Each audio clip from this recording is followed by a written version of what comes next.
Hello! Today we are here to discuss San Francisco, not the city, but the board game. Or the San Francisco treat. Nope, can't talk about that because that would be copyrighted. That's right. So, this was a Gen Con release that we picked up, and before we get into it though, make sure you hit that subscribe button and the notification bell over there because you want to follow along because we got a lot of games to get through for Gen Con. Melissa's not the notification bell. No, don't hit Melissa. Yeah. Below Melissa somewhere there's a notification bell. Punch Please. that. Yeah. Not Melissa. Don't punch Melissa. Please don't. All right. So, Rob, you want to tell us about the San Francisco? Okay. So, San Francisco, like Randy said, got it 2022 Gen Con. BGG rating of 7.0. Rank overall is 8,979.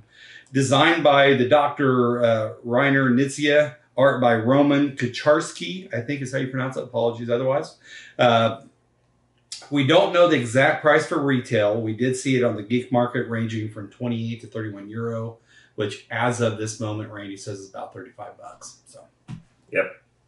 All right. So, as far as quality of components, you do not get bread. The bread is a substitute for our trolleys. Because we ran out. Because they don't give you enough trolleys. We were playing the 3-player version of this as opposed to the 4-player, and we didn't have enough trolleys to make it around because we were all trolley hogs. Mm-hmm. Well, you two were. You did your fair share of trolleys there. You're up there. They were the hogs. All right. So, but, the trolleys you do get are wooden carved. They look like little cable cars. They're pretty cool. You get a bunch of little cards. The cards do not have a linen finish. They're really thin, too. They're not great cards. The boards, however, are linen finished. And they're pretty. Yeah, the player boards are nice.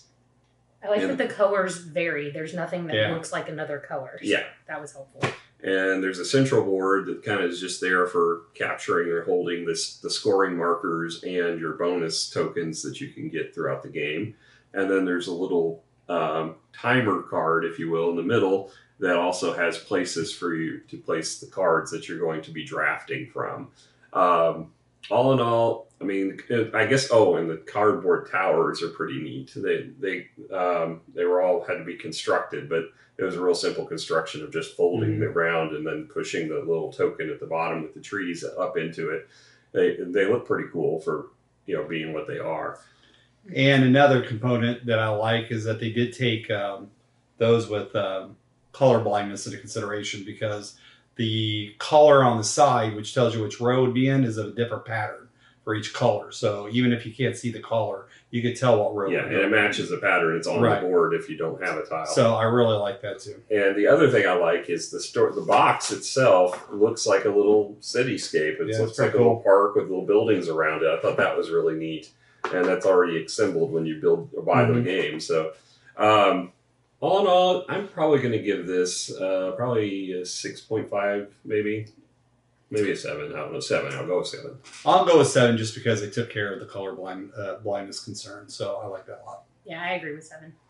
All right, so now let's discuss the theme. So it is definitely a city, and the cards do have features that are reminiscent of San Francisco because you've got the winding roads and this, like this card here in particular has the sharp drop. The switchback.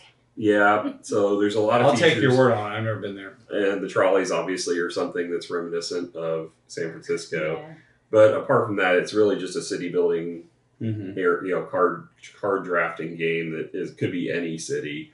But they do have some features that are reminiscent of San Francisco. Sure.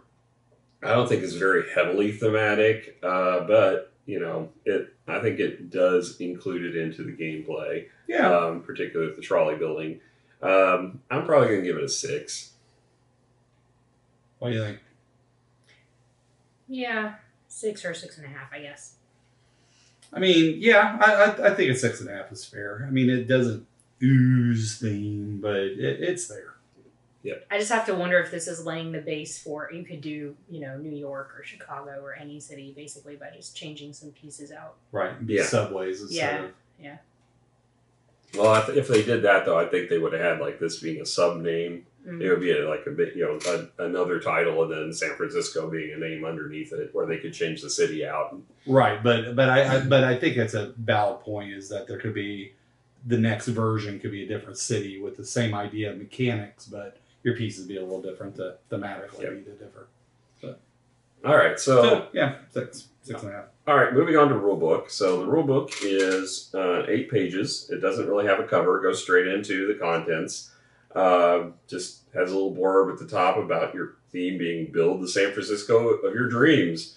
So that's all the theme it has. More epic than what it really was, but I didn't dream any of it. Well, it has an exclamation point too, so it's like of your dreams. Whoa, mind blowing.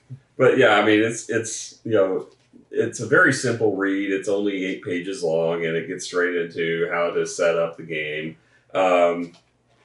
One thing we did, when we first played this game, it was Miranda and her father and me, and it was a 3-player game. We played 3 players again today. There's 2 ways to end this game. It's got a timer system where there's foundation cards that come up, and whenever the last foundation card comes up, it ends the game, or you can fill your board. But it's kind of a press your luck system, if you will, because the cards could run out before you get to fill your board. When you first get it, all those cards are stuck together. So shuffle the deck really well, because we had the game end prematurely the first game, and it made Miranda a little bit questionable about this game after that. But I think it was just a bad mix of the cards. We managed to fill the board this time. Granted, we took out 2 of the cards because we had less players, and the foundation cards, you don't use 2 of the foundations, so we took 2 of the cards out. You probably aren't really supposed to do that. So, it didn't really mention to do that, but it made sense logically. If you're taking the foundations out, you'd probably take the cards associated with them out. But it did extend the game where we actually did fill the board to end the game. So all in all, the rules are very clear. There's no confusion on them apart from you taking the foundations out, but you take the cards with them. It wasn't specified. All in all, I'm probably going to give the rule book a 7.5. I think it's fine. I don't like books that don't give you a cover, but that's just a personal bias. And it does its job, but there's some weird tie-breaking rules in the game, which I didn't really like. And there's some half-point tiles, which I'm not a fan of the half points. Yes. So, but I'm only half a person. Yeah, apart from that, I think it's, the rule book did fine. Yeah. All right, so going on to gameplay. So this is a very simple game. So at the beginning you would think I didn't get it until the end. That's not saying a whole lot about me, though. But yeah. I didn't understand until I saw the card, and then it made sense to me. So it basically, you start the game out with an empty board, and you're going to have a pile of cards, and all your actions are going to be is either take a card from the top of the stack and add it to one of the 3 tableaus that you can draft from, and or you take one of the tableaus and you take all the cards in that tableau, and you can choose to either build them into your city or discard them. If you build them into your city, you always have to build them in the row where the color matches, unless you have a wild, which the wild has a black background. Mm-hmm. Or you always have to build them furthest left column to the right. Or you can discard them if you don't want them in your city. Then if you do take one of the tableaus, you have to take a contract tile. This contract tile, basically all it does is restrict you in the future of taking piles of tableaus over here that have less cards or equal cards to the number of contracts you've accumulated.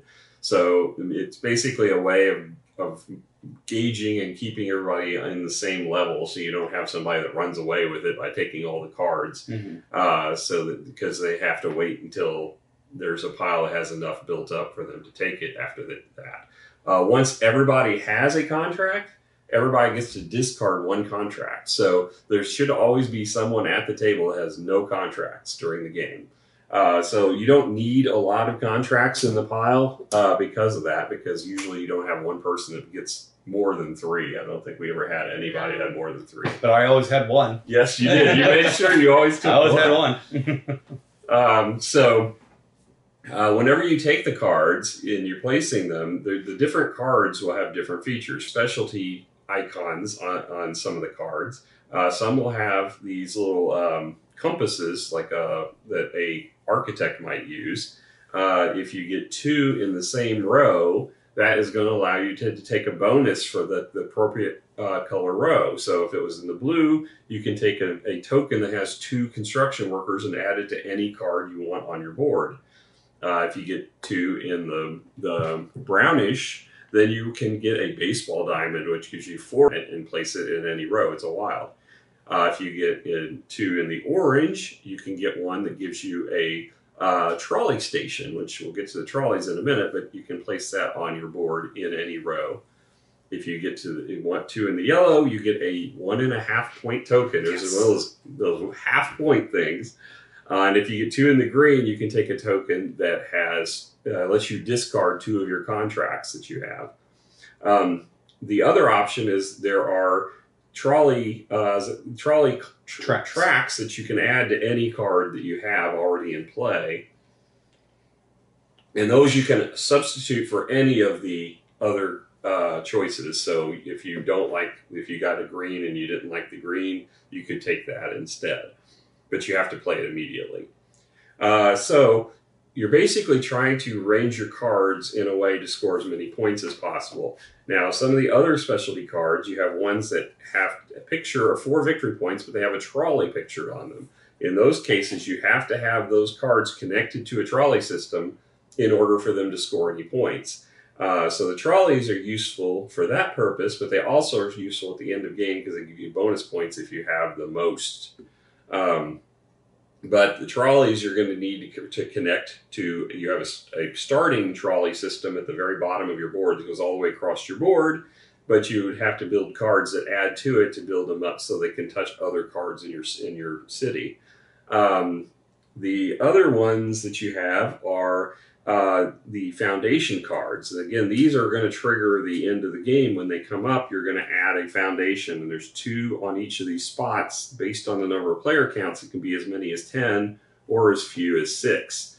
But you're going to add a foundation as soon as one of these comes up to the card, and then whenever you draft that card, it will go with you into your city.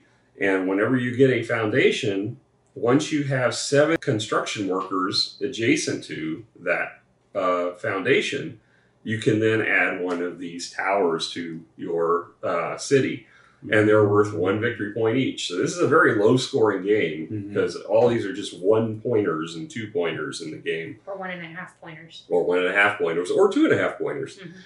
So it's very low scoring game. So in addition, there are wild cards that just have the black border on them that you can place in any row you want. Well, the other card you might get is one that has a discount. These are always in the blue row, and this will reduce the cost of the building and construction of your towers by 1 of the victory points. So instead of requiring 7 adjacent, it will require 6. You had 3 of them, so yours only required 4. Hello, so we originally recorded this with the gameplay section with the premise that scoring included the construction workers as victory points, and one of our astute viewers of our channel pointed out the error in our interpretation of the rules, so we wanted to go back and give it a fair shake. So we played it again with the correct rules because the construction workers do not count as points. They are just to mark for getting the victory point tokens for a given row, or for building the towers. That's their only purpose. So this is a very low scoring game. The victory point tokens and the towers themselves are the only scoring in this. So a point score ranging up to 10 or around there is probably about as high as you're going to get in this game. Yep. It's not a high scoring game at all. That's it. Our previous video, this section, we talked about the number of points in the game and the relative points for the half points and how that bothered us. The half point things still bother me. It doesn't change that aspect of it, but I do want to go in and point out that it does make sense with the scoring now. Proportionally, those half points are valuable. doesn't change my feeling that there's lack of urgency to get anything because everything is 1 point or half point. But in this, I mean, that's all you're going to get. Right. It still feels like that's something. I like games that you have a lot of variety, a lot of ways to score, Right. and potentially, a point salad. This is not that at all. No. So given that, I don't think it changes my score of this game, but you guys are fresh to the game, so I wanted to get your thoughts on it. Is from a perspective of scale from 1 to 10, what do you think this falls in? In terms of gameplay, Mm-hmm. Easy to learn. Yeah. Easy to get frustrated.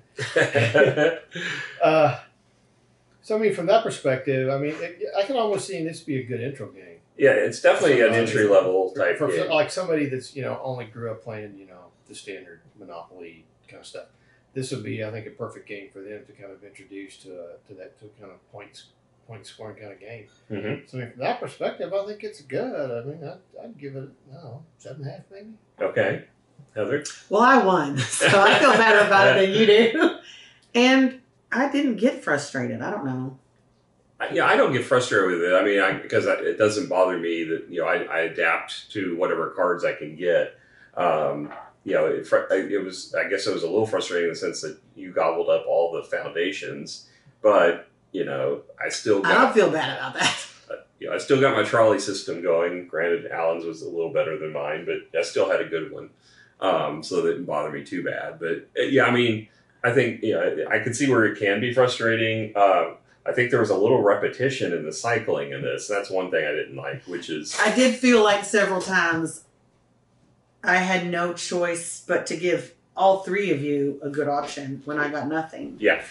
So, but I agree with Alan. I think this hits the sweet spot for an introductory game for people who don't really know and wouldn't be able to keep up with your point salads games. Mm-hmm. Yeah, very easy to grasp. I mean, the iconography is easy. It makes sense. It's all very well connected. There's only a few things to learn and remember. Before Alan was coming over to play games, you introduced me to gaming with Dice City and Splendor. Mm-hmm. I think this is better than both of those. Okay. For an introductory game because it does have more moving parts than the base games of those two games. But Splendor is a big hit. And Dice City, we haven't played that with very many people, but I'm just thinking of people like our daughters who don't like Euro trash 3-hour worker placement games like I do. Like I can't get my kids to sit down and play Viticulture or even Yido, but they would play this. And they would have a good time playing this. And I can see them taking this back home to their friends and saying, okay, now that we played Wingspan, this one's fun too, and it doesn't take very long. Yeah. I'm giving it an 8.75. Wow. I liked it. All right, so just to give Any perspective... game where I get to beat you is a good game. In honor of the point scoring, Yes. it has to be... It has to have a half point. So when we first scored this, I gave it a 7. And Really? Melissa gave it a 7, and Rob gave it a 6.5. So I don't think mine Losers. changes as far as the overall score. I think it changes the reasons for the overall score. So, Okay. Part of my problem with the game before was those half points just were prospectively were not something I felt like I was gung ho to go out and try to grab those tokens because there was more points in the construction workers. Well, that doesn't make sense now because those obviously were not points. The way of scoring it is based solely on those tokens. And I was surprised to get a double-digit score. Yeah. So the fact that there are so few scoring points in this is what makes me pull it down now. It's not the kind of game that I typically will play from a scoring perspective. We had similar thoughts on Dune Imperium when we played it. That was just one of the many issues we had with Dune Imperium. It wasn't a horrible game. We still rated it fairly highly once we played it with people who actually like that kind of game. But the fact is there were problems with it still that I saw, and the lack of points available to score, and the fact that and many of those points were kind of just given to you as you went up the tracks. that was my biggest grievance with that. You This just one- don't like the half points because you're too analytical. You're ones and the zeros. tokens ones bother and me. zeros. Mathematically, they bother me. But the fact is they make sense with this being such a low scoring game. The fact that it is a low scoring game there's very few ways to score points. You know that there's a handful of scoring potential and it's already on the board for you when you start the game. So you're basically there's only a couple strategies that'll take you to victory. So there's not a lot of variety. I found it amusing that everybody just kept throwing. I ended the game with my last draw of 4 cards. It was just, I didn't even realize. But we almost end got the through game. the whole deck, so it was probably going to end in another few cards Where anyway. was that next foundation? Because once the last foundation comes up, it's over anyway. So, as far as overall, would not have come back. I don't think it changes my opinion of the game. It just changes the reasoning for it. And but I'm glad you guys enjoyed it as much as you did. I like that. I like that pizza restaurant making the game better. Yeah, we didn't include Miranda because she did not like this game. She didn't like it from the beginning, and now that we played it the correct way, she still didn't like it. The points are just too few for her, and this basically the lack of options. You're just playing a card or drawing it. She doesn't like a game if she doesn't get to do more than one thing in a turn. So, given that, this is definitely not her style of game. Which is sad because it means it'll be limiting on being able to get it to the table. But you can just send it home with us. Yeah. Very Kasparov level IQs. I'm not surprised. Yeah. So that just wanted to correct our previous video for the reasoning and make sure you got the fact that the scoring does not include those construction workers. And therefore, it is even lower scoring game. We already brought up the fact that it was a low scoring game before. Now it's even lower scoring. But as far as our opinion of it, you guys gave it a better score than what we got before. I stayed the same. Yeah. Well, we have different people over to play games than you do. Yeah. So just wanted to make sure that was clear and corrected. And we appreciate, John, I appreciate you letting me know about the error in my scoring. And we wanted to correct it as soon as possible. So we'll get this up quickly to replace the one that I've already taken down that had the incorrect information. So thank you. Sorry about the mistake. Thank you for watching and following up. All right. Bye.